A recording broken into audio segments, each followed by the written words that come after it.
Ya, pemerintah menerbangkan bantuan untuk korban banjir dan longsor di Aceh, Sumatera Utara, dan Sumatera Barat. Bantuan berupa makanan, obat-obatan, hingga peralatan evakuasi. Sesuai instruksi Presiden Prabowo Subianto, bantuan untuk korban banjir dan longsor diterbangkan melalui Lanut Halim Perdana Kusuma Jumat pagi. 4 pesawat membawa bantuan untuk para korban di Aceh, Sumatera Barat, dan Sumatera Utara. Bantuan dikirimkan sesuai kebutuhan di lokasi terdampak bencana. Di antaranya 150 tenda, 64 perahu karet untuk evakuasi, sejumlah genset listrik, alat komunikasi, makanan, dan obat-obatan.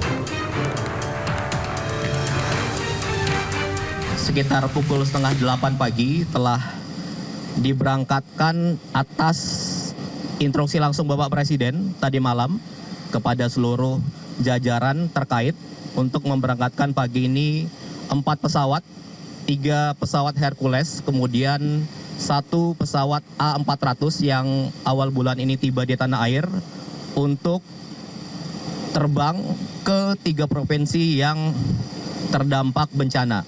Jadi akan ke Padang, Sumatera Barat, kemudian ke bandara terdekat di Tapanuli, itu tepatnya nanti akan ke Bandara Silangit, Sumatera Utara, kemudian 1 ke bandara di Banda Aceh dan Lok Sumawe, Aceh Utara, karena adalah bandara terdekat dengan lokasi terdampak. Dan atas izin Bapak Presiden dan instruksi langsung beliau, seluruh tim pagi ini kembali sudah ke sana. Jadi ini bukan yang pertama. Jadi sejak hari pertama tanggal 25 November, Bapak Presiden sudah langsung menginstruksikan kepada Bapak Menko PMK untuk mengkoordinir secara langsung terkait penanganan bencana. Terus makanan dengan segala kebutuhan sehari-hari sudah dikirim. Dan kemarin kami juga melakukan rapat koordinasi dengan KL-KL terkait dan juga 3 gubernur, kemudian para bupati wali kota secara daring untuk mengupdate kebutuhan-kebutuhan terakhir yang diperlukan. Jadi yang dikirim hari ini atas perintah Bapak Presiden adalah kebutuhan yang sangat mendesak. Misalnya tadi disampaikan oleh Pak Seskap, alat komunikasi, perahu karet, kemudian genset listrik, itu hal-hal yang juga sangat diperlukan untuk supaya pekerjaan-pekerjaan tanggap darurat ini semakin efisien. Kembali bersama kami pemirsa, banjir bandang yang melanda Sumatera Utara tidak hanya menghanyutkan rumah dan material tanah. Arus banjir di sungai juga turut membawa kayu-kayu gelondongan berukuran besar.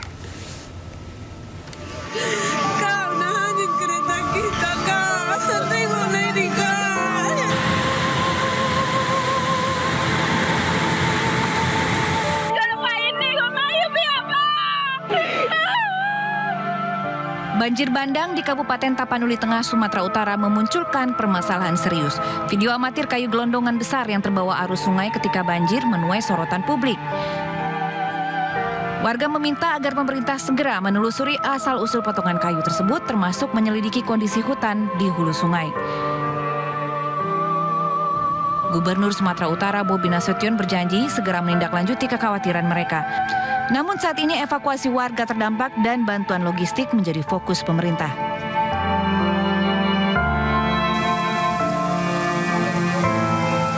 Banjir bahkan merendam rumah dinas gubernur termasuk mobil yang terparkir di halaman. Ketinggian banjir di rumah dinas Bobi Nasution mencapai 1 meter. Hingga Kamis 27 November, BPBD Sumatera Utara mencatat 47 orang tewas akibat banjir bandang dan longsor yang melanda 13 kabupaten kota. 9 warga masih dinyatakan hilang dan 67 orang luka.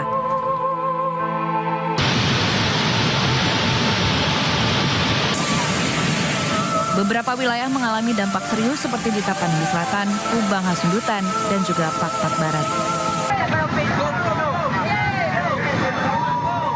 Tim Liputan iNews melaporkan. Ya, aktivis dan pengamat lingkungan menyebut deforestasi dituding menjadi biang kerok air bah dan longsor yang melanda Aceh, Sumut, dan Sumbar.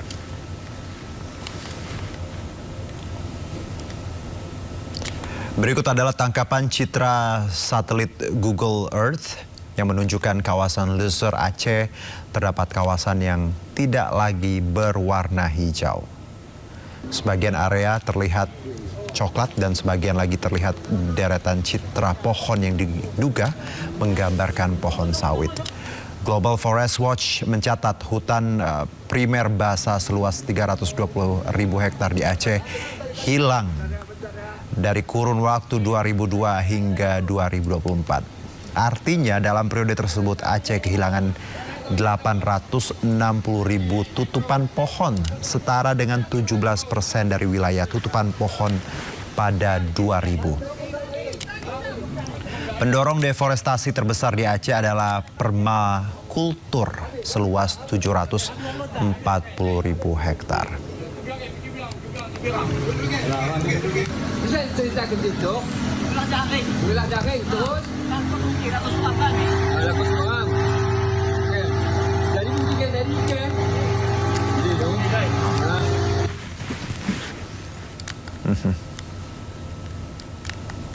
Sementara itu hujan lebat yang mengguyur kota Padang, Sumatera Barat juga mengakibatkan Sungai Batang Kuranji di kawasan Pau meluap.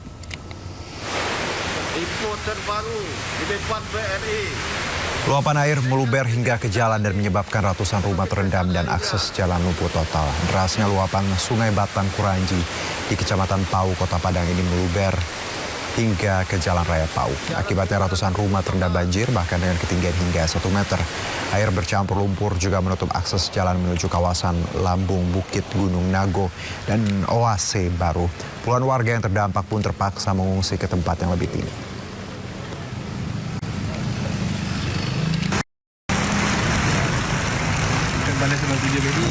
Dan ini pemirsa adalah perumahan mewah Lumin Park di kawasan Lubuk Minturun, Sumatera Barat juga tak terhindarkan dari bencana banjir bandang. Terlihat mobil bertumpuk.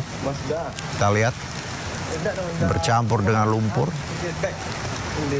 Dan warga yang tinggal di perumahan ini hanya bisa memantau kondisinya di bawah guyuran hujan. Dan ironisnya tadi disebutkan bahwa ini adalah perumahan mewah. Anda bisa bayangkan perumahan mewah bisa seperti ini. Bagaimana dengan kampung-kampung dan rumah publik lainnya? Mayoritas warga juga sudah mengungsi karena perumahan ini sudah terendam tanah dan tak bisa ditempati. Warga belum bisa kembali untuk membersihkan rumah karena hujan masih terus turun dan banjir longsor susulan mungkin saja bisa terjadi.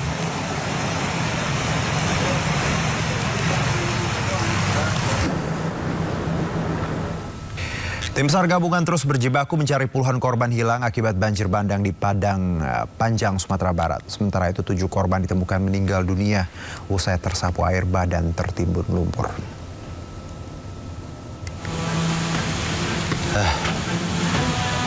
Tim SAR gabungan terus berjibaku mencari korban banjir bandang di Padang Panjang, Sumatera Barat. Petugas mengerahkan sejumlah alat berat untuk mencari korban yang hanyut maupun tertimbun lumpur akibat terjangan air bah Rabu malam. Dalamnya lumpur, banyaknya bebatuan dan kayu mengakibatkan petugas kesulitan mencari korban. Selain itu, hujan deras dan angin kencang juga turut menghambat proses evakuasi. Pemerintah Kota Padang Panjang sudah menerapkan situasi tanggap darurat bencana selama 14 hari. Ini kita sekarang untuk buka jalan dulu lewat dengan eskavator agar akses antara Padang dengan Padang Panjang terbuka. Kalau untuk warga yang terdampak itu sudah ada terdata yang konkret. Nah, warga yang terdampak hari ini kami masih mengumpulkan data dari informasi berapa kakak yang kita yang terdampak dari korban bencana. Diduga masih ada puluhan korban hilang. Adapun 7 korban ditemukan meninggal dunia dan dievakuasi ke Rumah Sakit Bayangkara. Dari Padang Panjang, Sumatera Barat, Agung Sulistyo, iNews melaporkan.